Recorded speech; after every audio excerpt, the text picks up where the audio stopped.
Hello my dear students, welcome back to my new video. तो my dear, हम लोगों ने अपनी पिछली वीडियोस में फाइनेंशियल स्टेटमेंट के बारे में डिस्कशन किया था। 2 वीडियो इसके ऊपर ऑलरेडी हो चुकी हैं। पहली वीडियो में हम लोगों ने बैलेंस शीट के फॉर्मेट के बारे में डिस्कशन किया। दूसरी वीडियो में हम लोगों ने नोट्स टू अकाउंट्स और रिलेटेड थ्योरीज के बारे में डिस्कशन किया। और ये लास्ट वीडियो ज़्यादा बड़ी वीडियो नहीं है, बहुत छोटा सा पार्ट बचा हुआ है। पार्ट सिंपल सा है कि statement of profit and loss कैसे बनता है। तो माय डियर, जरा मैं इससे पहले आप लोगों को याद दिलाना चाहूंगा कि आप लोगों को मैंने 11वीं क्लास में trading and profit and loss account बताया था। Trading and profit and loss account, जिसमें इधर हुआ करता था ओपनिंग स्टॉक। थोड़ा स्पीडली कराऊंगा ताकि वीडियो लंबा ना हो। परचेजेस, कौन सी वाली परचेज होती थी? Net purchases. कुछ रिटर्न हुई होंगी तो माइनस हो जाएंगी। सेल्स हुआ करती थी, ये भी नेट हुआ करती थी। फिर यहां पर लास्ट में आता था क्लोजिंग स्टॉक। यहां पर कुछ खर्चे होते थे जिनको मैं बोलता था डायरेक्ट एक्सपेंसेस, जो फैक्ट्री के खर्चे थे। ऊपर वाला खाता ट्रेडिंग अकाउंट हुआ करता था, और ट्रेडिंग अकाउंट में क्या निकल के आता था? या तो ग्रॉस प्रॉफिट निकल के आता था इस साइड, या इधर निकलता था ग्रॉस लॉस। में प्रॉफिट ही मानकर चलता हूं, तो ग्रॉस प्रॉफिट आपका इधर शिफ्ट होगा बाय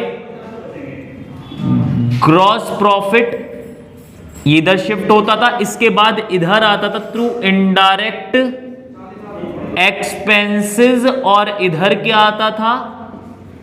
इनडायरेक्ट इनकम्स या गेन्स।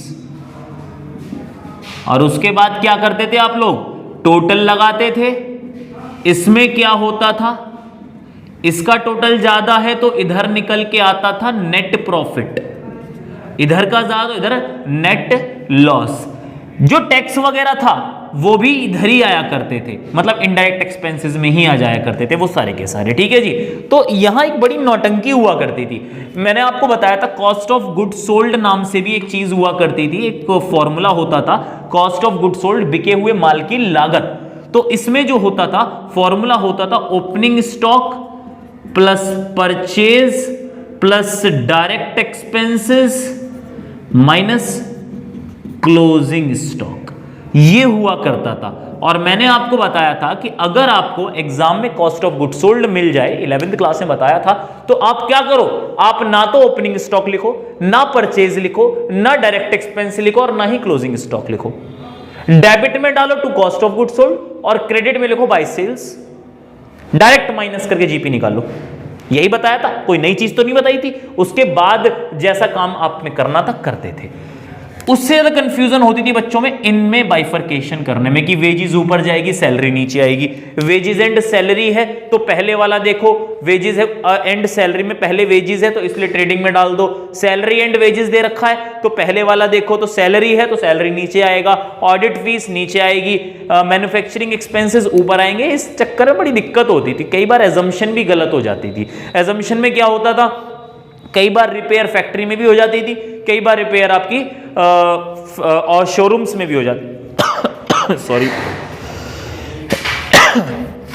तो कई बार क्या होता था? रिपेयर्स आपकी शोरूम्स में भी होती। जब रिपेयर आपकी शोरूम्स में हो जाती थी तो उस केस में क्या होता था? वहां भी यही प्रॉब्लम। जब वहां भी यही प्रॉब्लम होती थी तो इस प्रॉब्लम को खत्म करने के लिए, इस प्रॉब्लम को खत्म करने के लिए, देखो भैया ठंड हो रही है और मुझे उसके बाद भी मैं आप लोगों को लगातार क्लास बना रहा हूँ। इस टाइम रात हो रही है, सबकी शॉप्स बंद हो गई, हम ही लास्ट में बस लगे पड़े हैं क्लास बनाने में। तो पढ़ लेना, आप ही के लिए इतनी लेट भी मैं यहाँ पर मेहनत कर रहा हूँ। ठीक है। तो मैंने क्या कहा? यहाँ पर ये आपके खर्चे, ये आपकी इनकम।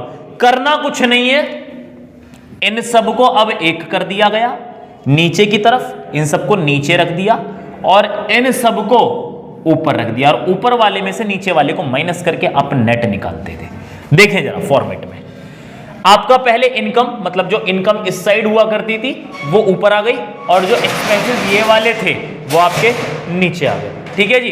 तो इनकम में क्या है? रेवेन्यू फ्रॉम ऑपरेशन, थोड़ा नाम बदल दिया गया है। रेवेन्यू फ्रॉम ऑपरेशन का मतलब वही सेल्स है, और सेल्स भैया नेट सेल्स है, नेट रेवेन्यू फ्रॉम ऑपरेशन है। मतलब अगर कुछ रिटर्न भी हुए होंगे, रिटर्न मतलब सेल्स रिटर्न अगर कुछ हुए होंगे तो इसमें से आप माइनस कर दोगे। अदर इनकम्स मतलब वही इनडायरेक्ट इनकम्स की बात कर रहा है। अगर कोई और इनकम भी अगर हुई होगी तो आप वो यहां पर प्लस कर दोगे। ठीक है जी। करंट ईयर और प्रीवियस ईयर, इनका एडिशन आपका क्या हो जाएगा? ए मान लीजिए इसको। अब एक्सपेंसेस सारे एक जगह लिख दो, अब सारे एक्सपेंसेस में कौन कौन से, पहले मैंने आपको बताया था, पहले मैंने 11th क्लास में बताया था कि opening stock, purchases, direct expenses, closing stock होता था। डायरेक्ट मतलब ये सब आपके ट्रेडिंग अकाउंट में। कॉस्ट ऑफ गुड्स सोल्ड अगर दे दे तब ऐसा करना था कि आप उस बार इन पांचों को छोड़ के, सॉरी इन चारों को छोड़ के बाकी इन्हें हटा दो, कॉस्ट ऑफ गुड्स सोल्ड डाल दो। यही तो बताया था आपको, अगर दे रखा है तो। पर इस बार डाल ही दिया इन्होंने। इस बार इन्होंने क्या किया, कॉस्ट ऑफ गुड्स सोल्ड ही डाला। आपको पता है फॉर्मूला वो लिखा हुआ है, किसको ना पता हो तो लिख लेना। Cost of revenue from operation नाम बदल दिया, cost of goods sold. Goods में आपके रॉ मटेरियल भी आते हैं, फिनिश्ड गुड्स भी आते हैं, ठीक है जी। इसमें आपके रॉ मटेरियल भी आते हैं, फिनिश्ड गुड्स भी आते हैं। तो रॉ मटेरियल और फिनिश्ड गुड्स को लेकर थोड़ा सा यहां झमेला है कॉस्ट ऑफ गुड्स सोल्ड में। कॉस्ट ऑफ गुड्स सोल्ड में opening stock, purchases, direct expenses minus closing stock, मतलब ये चारों चीजें जोड़कर यहां लिख दी गई। बात समझ में आई? आपकी करंट ईयर फिगर ये, प्रीवियस ईयर फिगर ये। एम्प्लॉयज बेनिफिट, जो सैलरी वगैरह है ना, सैलरी हो गया, बाकी बेनिफिट्स वगैरह जो प्रोवाइड किया जाते हैं, इंसेंटिव्स वगैरह जो प्रोवाइड किए जाते हैं, कमीशन वगैरह, वो सारे यहां आ जाते हैं एम्प्लॉयज बेनिफिट में, सब कुछ वही है। फाइनेंस कॉस्ट में आपकी इंटरेस्ट कॉस्ट है। फाइनेंस जितने भी आप लोन वगैरह आपने ले रखे हैं उनको आपको ब्याज तो देना ही पड़ेगा, चाहे आप डिबेंचर्स वालों को इंटरेस्ट प्रोवाइड करो, चाहे आप क्या नाम है जैसे बैंक से लोन ले लेते हैं तो उनको आप इंटरेस्ट प्रोवाइड करो, वो सब आपके यहां आ जाते हैं फाइनेंस कॉस्ट के अंदर। डेप्रिसिएशन आपको पता ही है, नॉन कैश एक्सपेंसेस को भी आपको यहां से माइनस करना है। अदर एक्सपेंसेस जो बच गए वो सारे यहां डालो, इन सबका एडिशन करो, उसे भी मान लो। करना कुछ नहीं है, अब इनकम का टोटल मिल गया, एक्सपेंसेस का टोटल मिल गया, इनकम में से एक्सपेंसेस को लुढ़का दो। क्या, profit before extra ordinary and exceptional items. मतलब ये कैसे आया, ए माइनस बी, ए ये था, बी ये था, ए माइनस बी आपका ये निकल के आ गया। Extraordinary and exceptional items, my dear, extraordinary exceptional items कौन कौन से, जो रोज रोज नहीं होते, जो कभी कभी होते हैं, जैसे loss by theft. Abnormal loss है या नहीं है, बिल्कुल एबनॉर्मल लॉस है। क्या रोज चोरी होती है, लॉस बाय फायर, रोज तो होता नहीं है नुकसान, ये एबनॉर्मल लॉसेस थे। पहले आप प्रॉफिट एंड लॉस के डेबिट साइड में इसको डाला करते थे, लेकिन अब इसको अलग कहा गया, भैया ये बिजनेस की ट्रांजैक्शंस थोड़ी ना है, नॉर्मली थोड़ी ना रोज होती हैं, कभी कभी हो जाती है, कोइंसिडेंस रहा या फिर आपने ध्यान नहीं दिया, कोई कमी कर दी, इसकी वजह से नुकसान हुआ, तो इसको आप अलग से दिखाएं। तो वही कहा गया, आप इसको अलग से माइनस करें, minus extra ordinary and exceptional items. बहुत रेयर देखने को मिलेगा एग्जाम में, अगर मिला तो आप उसे डाल सकते हैं। तो आपने उसको भी माइनस कर दिया। भैया ब्रैकेट का मतलब माइनस ही होता है, कहीं अगर डालना भूल गया हूं तो देख लेना, खैर यहां तो ब्रैकेट का कोई मतलब ही नहीं है, ए माइनस बी है सिंपल। तो extra ordinary and exceptional items आपने यहां से माइनस कर दिया। इसके बाद ये निकल के आई आपकी फिगर, क्या है, प्रॉफिट बिफोर टैक्स।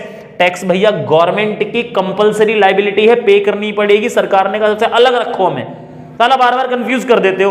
गवर्नमेंट भी कह रही कि जितने भी सीएज हैं सारे के सारे कंफ्यूज कर देते, घुमा देते हैं सब कुछ आके, मतलब मिक्स कर देते हैं, बाकी खर्चों में हमारा खर्चा, मतलब बाकी खर्चों के साथ हमें तौल दिया, हमें बाकी खर्चों के साथ मत तौलो, इनडायरेक्ट एक्सपेंसेस नहीं है, हमें जो है अलग से शो करो। तो प्रॉफिट बिफोर टैक्स के बाद आपको टैक्स माइनस करना है, नॉर्मली 30% होता है, लेकिन आपको जो दे आप वो लेना है, अपना दिमाग मत लगा देना। फिर उससे मैं माइनस करके क्या आएगा, प्रॉफिट आफ्टर टैक्स। और ये वो प्रॉफिट है जो मैंने पहले आपको सबसे पहली वाली वीडियो बताई थी, ये तीसरा पार्ट है, जो मैंने पहली वीडियो आप लोगों को बताई थी, उस वीडियो में मैंने बताया था रिजर्व एंड सरप्लस वाला हेड, सेकंड वाला हेड था, उस रिजर्व एंड सरप्लस में ये प्लस हो जाएगा जाकर, अगर ये पॉजिटिव बैलेंस है। मतलब पॉजिटिव बैलेंस तभी आएगा जब ये प्लस में होगा, और अगर नेगेटिव बैलेंस तो वहां से माइनस हो जाएगा, और कुछ है नहीं इसमें, ठीक है जी। तो मेरे ख्याल से आपको ये सब चीजें पूरी तरीके से क्लियर होंगी। कोई दिक्कत हो तो भैया मुझे व्हाट्सएप कर सकते हो, कॉल कर सकते हो, डिस्क्रिप्शन बॉक्स में आपको मेरा मोबाइल नंबर मिल जाएगा, वो मेरा व्हाट्सएप नंबर भी है, कॉलिंग नंबर भी है, आप कुछ भी कर सकें, जो भी आपको कन्वीनियंट लगे, लेकिन माय डियर कर जरूर लेना, क्योंकि एग्जाम बिल्कुल सर पे हैं। अगर अब भी नहीं करोगे ना तो भैया अपना ही नुकसान करोगे, मेरा कुछ नहीं बिगड़ रहा। मैं तो देखो रात को बैठ के, ठंड है, उस ठंड में भी लगातार वीडियोस बना रहा हूं, इसीलिए बना रहा हूं ताकि जल्दी फटाफट आपका रिवीजन में स्टार्ट कर पाऊं। फिलहाल मैंने आज यहां पर फाइनेंशियल स्टेटमेंट पूरी तरीके से कंप्लीट किए। फाइनेंशियल स्टेटमेंट मेरे पार्ट पे खत्म है, कोई प्रॉब्लम हो आप मुझसे पूछ सकते हैं। इसके बाद मैं जो करूंगा सीरीज, या तो कैश फ्लो कराऊंगा या रेशियो एनालिसिस कराऊंगा, यही दोनों चैप्टर बचे हुए हैं। इन दोनों चैप्टर्स को कंप्लीट कराने के बाद कोशिश यही रहेगी मेरी कि देखो 3 पार्ट से मैंने वीडियो बनाई जरूर है, पर मैंने एक ही दिन में बनाई है ये वीडियो। मैं लगातार वीडियो लंबी ना हो वरना बोर हो जाते, तो इसलिए टुकड़ों में वीडियो बनाई है ताकि आप फटाफट देखो। पहली वीडियो शायद 25 या 26 मिनट की है, दूसरी भी ऐसी 23-24 मिनट के आसपास, क्योंकि ये अब देखूंगा कितने की है, मुझे ये भी नहीं पता। लेकिन फिर भी मैं आपको सिर्फ इतना ही कहना चाहूंगा कि भैया देखो मैं मेहनत कर रहा हूं तो आप भी करें। कैश फ्लो स्टेटमेंट में कोशिश यही करूंगा कि एक दिन में ही मैं सारी वीडियो बनाऊं, पार्ट्स में बनाऊंगा, आपको चिंता करने की जरूरत नहीं, छोटे छोटे टुकड़े करके ही बनाऊंगा, लेकिन एक ही दिन में निपटाऊंगा उसको भी। कैश फ्लो भी ऐसे करूंगा, आपका रेशियो भी ऐसे ही करूंगा, और उसके बाद फिर हम लोग सीरीज शुरू करें। कोशिश करूंगा 15 दिन में हम कंप्लीट सिलेबस का रिवीजन कर लें, वन शॉट वीडियो के नाम से। एक वीडियो में एक चैप्टर खत्म, एक वीडियो में एक चैप्टर खत्म, इस तरीके से। ठीक है जी, तो मिलते हैं अपनी नेक्स्ट वीडियो में। अगर वीडियो पसंद आई हो तो लाइक, कमेंट, शेयर, सब्सक्राइब करें, और जैसे कि मैं कहता हूं अपने फ्रेंड्स को बताएं हम सब हमारे बारे में, ठीक है, हमारे कोचिंग के बारे में, हमारे इस चैनल के बारे में। इसे भैया थोड़ा डेवलप कराएं। मेहनत तो शुरू से ही कर रहा हूं मैं आपके साथ, लेकिन थोड़ा सा आप भी मेहनत करें, ठीक है जी। गुरु दक्षिणा तो आपको देनी ही पड़ेगी। कहते हैं कि जो आप अगर किसी टीचर से पढ़ते हो और अगर फ्री में पढ़ रहे हो, तो देखो कहना तो नहीं चाहिए, मैं फ्री में ही पढ़ा रहा हूँ वैसे भी यहाँ यूट्यूब पे। फ्री में अगर पढ़ते हैं तो माय डियर वो शिक्षा किसी काम नहीं आती।